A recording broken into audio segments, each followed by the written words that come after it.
10 मई एक ऐतिहासिक दिन।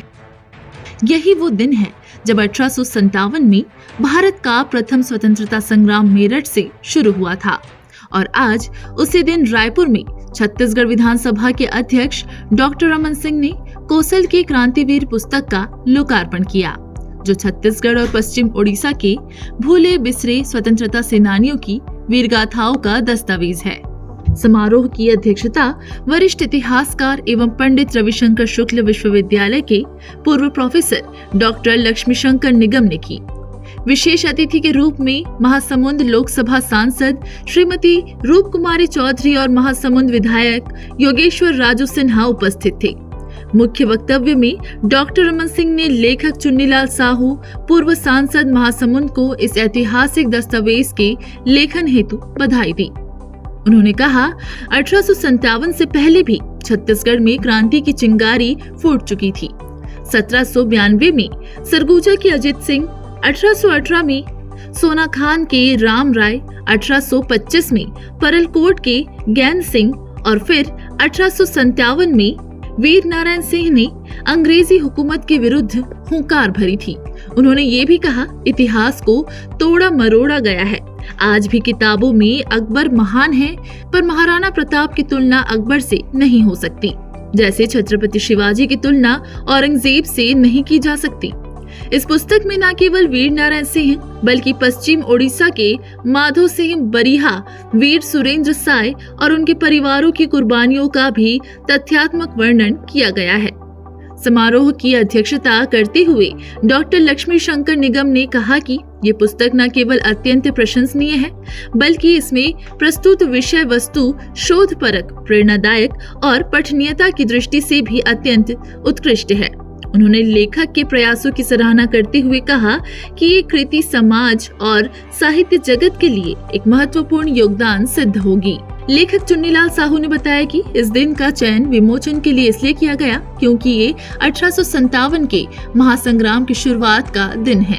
इस ऐतिहासिक अवसर पर पूर्व मंत्री चंद्रशेखर साहू, इतिहासकार डॉक्टर रमेंद्र नाथ मिश्र, पुरातत्वविद राहुल कुमार सिंह, छत्तीसगढ़ साहित्य परिषद अध्यक्ष शशांक शर्मा, वरिष्ठ लेखक आशीष सिंह, रायपुर प्रेस क्लब अध्यक्ष प्रफुल्ल ठाकुर, सेवानिवृत्त IAS शिशुपाल सोरी, पूर्व IPS भरत सिंह, यशवेंद्र सिंह राजमहल छूरा, शिव नेताम, जिला कोषाध्यक्ष आदिवासी समाज धमतरी, बेदराम बरिहा, प्रांत अध्यक्ष बिंजवार समाज, Kalyan Singh Bariha, retired sale tax commissioner, NP Neroji, प्रांत अध्यक्ष सांवरा समाज, इतिहासकार डॉक्टर शंपा चौबे, डॉक्टर शकुंतला तरार, पत्रकार आनंद राम साहू, अशोक कुमार साहू, श्रीमती लालिमा ठाकुर, उपाध्यक्ष जिला पंचायत गरियाबंद, अशोक तिवारी, घनाराम साहू, नारायण प्रसाद नेरोजी और अनेक प्रबुद्धजन उपस्थित थे।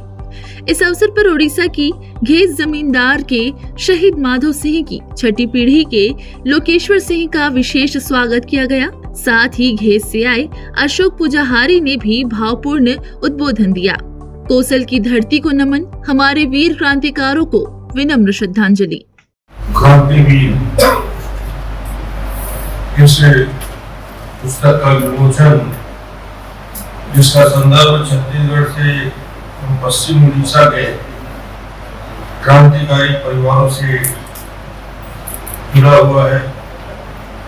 शहीद वीर नारायण, उनके परिवार, उनके बेटे, उनके ससुर और ये पूरा छत्तीसगढ़ से उड़ीसा के बीच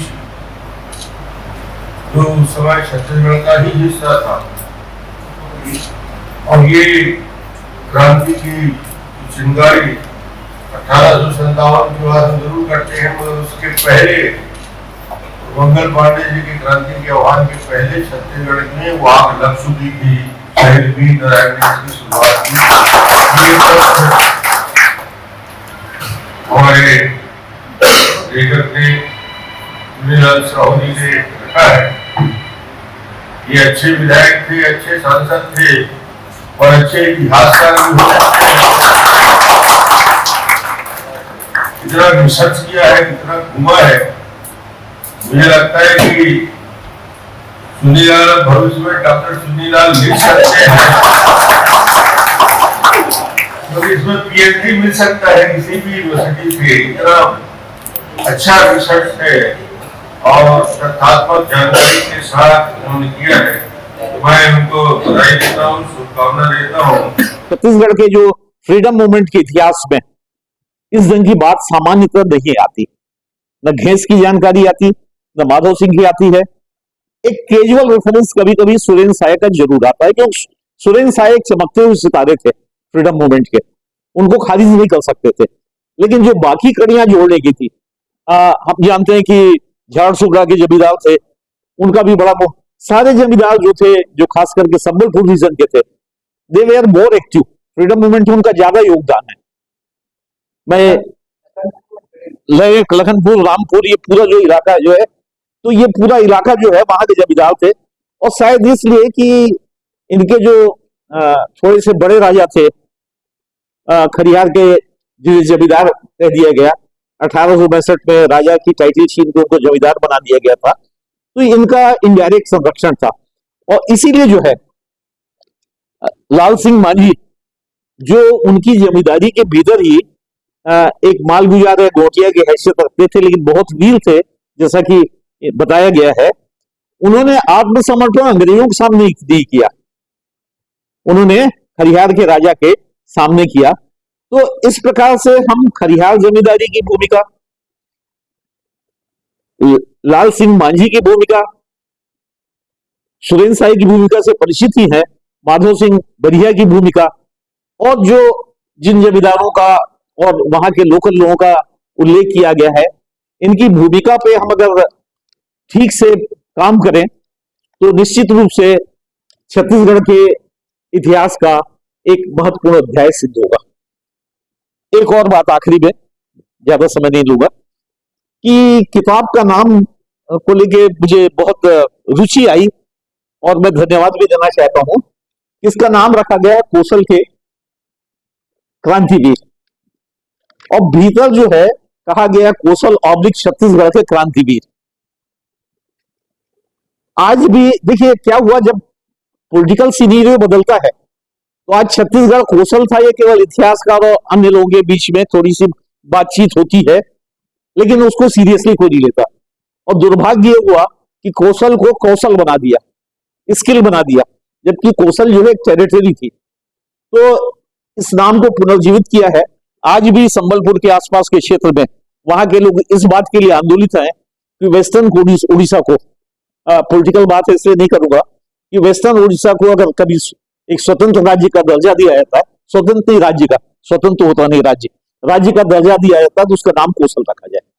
तो एक कौशल जो शब्द है, ये अभी भी वेस्टर्न उड़ीसा और जो छत्तीसगढ़ उसको जोड़ने वाला शब्द है, और शायद इसी को स्पष्ट करने के लिए उन्होंने कौशल ऑब्लिक छत्तीसगढ़ के क्रांतिवीर लिखा है। तो जब हम 1857 या उसके बाद 1905 तक या उसके बाद 1936 तक के खरियार का जब हम इतिहास देखें या फ्रीडम मूवमेंट देखें, ठाकुर प्यारेलाल सिंह जी की रिपोर्ट है त्यागमूर्ति खरियार के फ्रीडम मूवमेंट पे, उस समय वो रायपुर जिले का हिस्सा था, डिटेल रिपोर्ट उपलब्ध है। तो इन सब को देखते हुए हम अगर खाली इस आधार पे कि आज जो छत्तीसगढ़ में जो हिस्सा बाकी रह गया है, केवल उसी के लिए हम जो है इतिहास का काम करें, तो ये थोड़ा सा टोटलिटी नहीं होती, संपूर्णता नहीं होती। क्योंकि उस समय जो है छत्तीसगढ़ का तात्पर्य, छत्तीसगढ़ ही शब्द जो है वो मराठा ब्रिटिश स्टूडेंट में ज्यादा पॉपुलर हुआ है। और ठीक है, बहुत अच्छा नाम है, हालांकि इसके स्रोत जो है पहले और मिलते हैं, जिसकी चर्चा मैं नहीं करूंगा, लेकिन मुख्य रूप से शासकीय काम में और बाकी में मराठा और ब्रिटिश पीरियड पे किया गया है। तो ये जो छत्तीसगढ़ है, जिसमें 1905 तक संबलपुर का क्षेत्र और 1936 तक के खरियार का क्षेत्र शामिल था, जब भी हम काम करें इसको समाहित करें, और शायद इस दिशा में एक प्रयास शुरू हो गया है। कुछ बिंदु हैं जिनके बारे में मैं चुन्नीलाल जी को अलग से बताऊंगा कि किस ढंग से और आगे काम किया जाना है। और मैं बहुत बहुत उनको जो है बधाई देता हूँ, शुभकामनाएं देता हूँ कि उन्होंने जो है एक सुंदर प्रयास किया है। ये बहुत ही प्रशंसनीय ये काम हुआ है। सिर्फ प्रशंसनीय नहीं, एक ऐतिहासिक काम हुआ है, क्योंकि जो उड़ीसा से पश्चिम उड़ीसा जो बोलते हैं उसको ज्यादातर लोकप्रिय नाम है कुशल, और आज का जो छत्तीसगढ़ है ये सारे दक्षिण कुशल का अंश विशेष है। हम लोगों का संस्कृति और पूरा ट्रेडिशन जो भी है सब एक ही है। भाषा भी छत्तीसगढ़ के बहुत सारे, जैसे कि रायगढ़ या सारंगढ़ और ये बसना एरिया में वो संबलपुरी ही बोलते हैं, हम लोग कुछ ही बोलते हैं। तो ये जो किताब है इसमें जो अंधकार में रह गया था, जिसको लाइमलाइट में आज तक कोई लाने का प्रयास नहीं किया किसी भी कारण। जो घेंस के जमींदार माधो सिंह और उनके जो 4-5 बेटे, 5 बेटों में 4 बेटे और माधो सिंह शहीद हो गए देश की स्वतंत्रता संग्राम में। और माधो सिंह जी का जो दामाद वीर नारायण सिंह, और वीर नारायण सिंह का जो स्वाधीनता संग्राम का जो जुनून का जो प्रेरणा स्रोत है वो माधो सिंह जी है। और फिर माधो सिंह जी का जो दूसरा बेटा है कुंजल सिंह, उस पूर्णिमा को शादी किए थे नारायण सिंह जी का बेटा गोविंद सिंह। तो ये मिला जुला कर ये ऐसे हम लोग उसको डिफरेंशिएट नहीं कर पाएंगे कि ये एक ही कड़ी है स्वतंत्रता संग्राम में, ये कड़ी है और बहुत दिन तक ये लुकायित होकर रह गया था। अभी हम लोग कुछ काम किए हैं और यहाँ चुन्नीलाल भैया जो काम किए हैं ये बहुत सराहनीय है, और ये आगे जो शोध करता रहेंगे, रिसर्च फेलो रहेंगे, उनको भी बहुत सारे ये स्रोत उनसे मिल जाएगा। आज यहाँ पे कौशल के क्रांतिवीर पुस्तक का विमोचन किया गया है, इस अवसर पे आप क्या कहना चाहते हैं? देखिए, इतिहास की प्रामाणिकता तब सिद्ध होती है जब हम जिस कालखंड के इतिहास की बात कर रहे हैं उस कालखंड के भूगोल के साथ उसका संबंध बने। बात 1857 की है, तो 1857 में जो छत्तीसगढ़ का भौगोलिक क्षेत्र था उसमें वर्तमान उड़ीसा का पश्चिम उड़ीसा, संबलपुर, पदमपुर, बरगढ़, खरियार, तानवट, नौपारा, ये तमाम क्षेत्र इसी एक ही प्रशासनिक इकाई से संचालित होते थे। और जो 1857 की क्रांति है ये संपूर्ण क्षेत्र में उसका विस्तार था। यदि हम इतिहास को वर्तमान छत्तीसगढ़ के रायपुर जिला या बलौदाबाजार जिला तक सीमित करेंगे तो इतिहास का जो स्वरूप हमको दिखेगा वो खंडित दिखेगा और हम इतिहास का सही मूल्यांकन नहीं कर पाएंगे। इस किताब के माध्यम से पहली बार एक प्रयास हुआ है कि संपूर्ण छत्तीसगढ़ में जो क्रांति के दीप जिन जिन क्षेत्रों में जले थे उसके जो तथ्य आज बिखरे पड़े हैं उनको एक जगह संकलित करके समग्र रूप में प्रस्तुत किया जाए, यह प्रयास था। और मैं समझता हूँ कि ये बहुत ही सार्थक प्रयास है और इस प्रयास से आने वाले दिनों में हमें छत्तीसगढ़ के समग्र इतिहास का भान हो सकेगा। देखिए कि वीर नारायण सिंह जी की जो फांसी के बाद जो उनके परिवार के बारे में कहीं भी इतिहास में वो जगह नहीं मिलता, न इतिहास में पढ़ने को नहीं मिलता कि उनके पुत्र होंगे, पत्नी होंगी और परिवारजन होंगे, वो कहाँ गए, क्या गए। ये एक प्रकार से ये पूरा दर्पण की तरह आ गया है कि उनके ससुराल के 6-6 लोग, 7-7 लोग देश के लिए बलिदान हुए। वो इस पुस्तक के माध्यम से आज पूरा परिवार देशभक्ति जो किए हैं, जो अपने आप को आत्म बलिदान किए हैं, पूरी कहानी इस पुस्तक में है। पुस्तक लिखने की प्रेरणा आपको कहाँ से मिली? वीर नारायण सिंह जी के बारे में पढ़ते थे, दौरा पड़ता था, अनेकों बार ऐसा लगा कि और कहीं मिलेगा और कहीं मिलेगा। मेरी चुनाव की पार्टी के संगठन के काम के लिए झारखंड जाना हुआ तो बरगढ़ के रेलवे स्टेशन में मैंने एक पुस्तक देखा जहाँ वीर नारायण सिंह के सूर माधो सिंह बरिया का पुस्तक लगा हुआ था।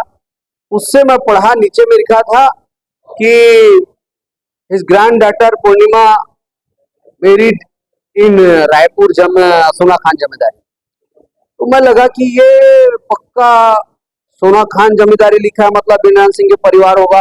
वहां से मैं रिसर्च शुरू किया, फिर रिसर्च करके घेस गया, घेस में जाके पूरी जानकारी ली तो सही निकला।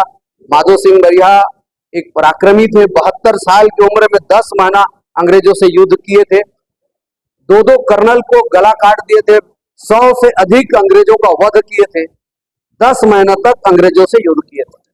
पाठकों को क्या संदेश देना चाहेंगे? निश्चित रूप से इस पुस्तक के माध्यम से पूरा युवाओं को प्रेरणा मिलेगी और एक अध्याय जुड़ेगा और छत्तीसगढ़ का मान और सम्मान पूरे देश में बढ़ेगा इससे। और 57 की क्रांति में एक नया कड़ी छत्तीसगढ़ का जुड़ा है। अनमोल न्यूज़ 24 चैनल को सब्सक्राइब नहीं किया हो तो अभी सब्सक्राइब करें